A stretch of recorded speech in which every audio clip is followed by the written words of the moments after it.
Hey guys, it's Bub here, and in this video we're taking a look at a custom Windows ISO that one of you recommended to me in the comments of my last video.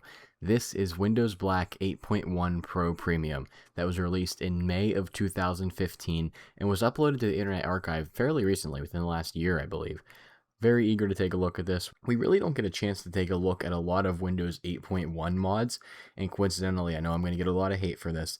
Windows 8.1, not 8, 8.1 was probably one of my favorite versions of Windows, just because it truly was very lightweight and it wasn't as bloated as what we have today in Windows 11. But this might be the complete opposite of that based on the screenshots that I saw. So let's go ahead and boot into this ISO, install Windows, and look at what we're dealing with today.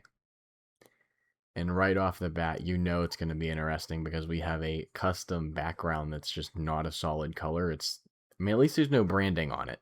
I'll give it that. It's not, promoting his YouTube channel or anything like that. I guess this is a pretty 2015 image. And yep, Windows Black 8.1 Pro Premium, November 21st, 2014.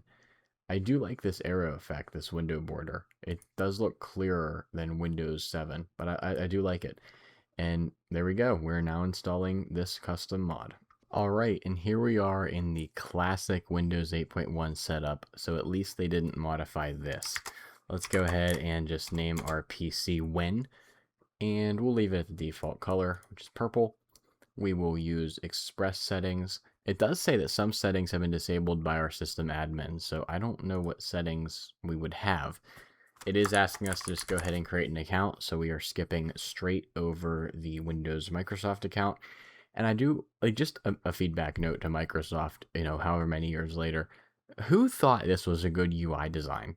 Like, I could make this in PowerPoint in like 5 minutes. This looks terrible, looking back at it today. We're now checking for updates when Windows 8.1 has not gotten an update in quite some time. Alright, and here we are on the desktop of this unique modification, and we can see that it looks nothing like vanilla Windows 8. So let's dive into it. The first thing I want to cover are these widgets that we have. We first have a time widget, we have processes, we have IP addresses, we have RAM utilization. I'm going to go ahead and hopefully close that one in case it did ever pull my WAN IP. And then we have our C drive. We also have something like a Rocket dock. We have a macOS dock that's just sitting up at the top of our system. We'll get there in just a minute. Moving over to the left side, we have this PC, Recycle Bin, Photoshop CC, Support, which opens to remasteros.org, and then WinArrowGlass, which I assume is a dependency of this mod.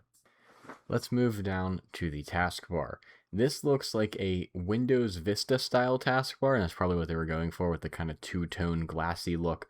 Over on this very far right side, we have the Show Desktop button, our system clock, we have our volume, we have networking, which it looks weird bringing up this flat design over top of this arrow sort of looking taskbar. We have our Action Center, followed by Remove Hardware, Rain Meter, which I assume is something on the desktop. I think it's this. We then have Bluetooth and then VMware Tools, which I installed.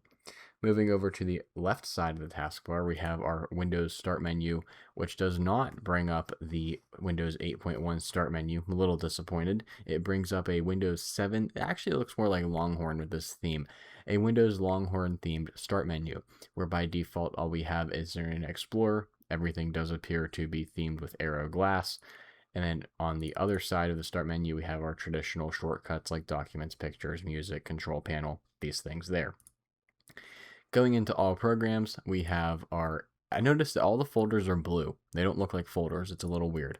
We have our typical administrative tools. We have HW info, icon pack, under start apps. Yep, here's all the classic Windows 8 apps, and they do open full screen. For some reason, UAC is off, which is strange. We then have startup. So on startup, we're running Rain Meter, Rocket Dock, and WinArrowGlass. We have Ultra UX Theme Patcher, WinArrowGlass, and then our accessories, ease of access, and our system. Let's take a look at what's on our Rocket Dock. We have our this PC, network settings. Oh, no, that's not even network settings. That's what's on the network. We then have control panel, games. It's in games. Oh, it's just an empty folder. Okay, cool, amazing. Default programs. We then have help and support, which is Windows help and support, local disk C, libraries, and then the recycle bin. Except I find it weird that it's all the way at the top. Like, that's not how a dock should look, but okay. Let's take a look at this PC. So we get hard drive statistics and also get to see window borders. So this window border, this arrow, it is completely transparent. It is literally like, I see a line up here and I can see straight through. It's not even like glassy or anything. We can see the theme here is purple and blue, so we have purple and blue gradients, and these icons have been changed. You can see they're custom. All the icons have been changed in this mod. As for this ISO, we are using 14.4 gigs on a 59.6 gig disk, which means we have 45.1 gigs free. Let's go ahead and take a look at Photoshop CC. I don't even know how old that is, 2014. Okay, I mean, it opened. Interesting. All right.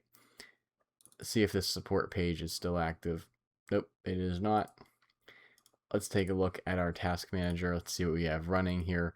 Performance wise, we are using 9% average Windows CPU utilization, and memory we're using 1.5 out of 8 gigs. So, you know, not as good as Windows 8.1 is vanilla, but not terrible, I guess, if we want to look at it from that perspective. Let's lastly look at some of the themes we have. So, wow, we actually do have a lot of themes. So, Black 8.1 is the theme that we're running now. But we do have themes like Longhorn Revealed 8, Cryptic Blue. Oh, wow, this is like a very, wow. Longhorn Evolution Azure, Nuclear. Oh, these themes are very interesting. I don't even know how to pronounce that, but yeah, wow. There's a lot of themes. Let's go back to Black 8.1. Except now when I go back to Black 8.1, my themes are a little messed up because this isn't black, it's now blue, which, whatever, we'll figure it out later. So this was a brief overview of this custom modification. Definitely let me know what you think about this ISO down in the comments below, and I cannot encourage you enough. If you have any ISOs you want me to take a look at, please drop them in the comments below. I do read them before I make every video, and I try my best to make my viewer recommended videos. If you like this video, make sure to drop a like and subscribe if you're new around here, as I do all kinds of different technology videos, including device restorations. And with that being said, I'll see you all in the next one.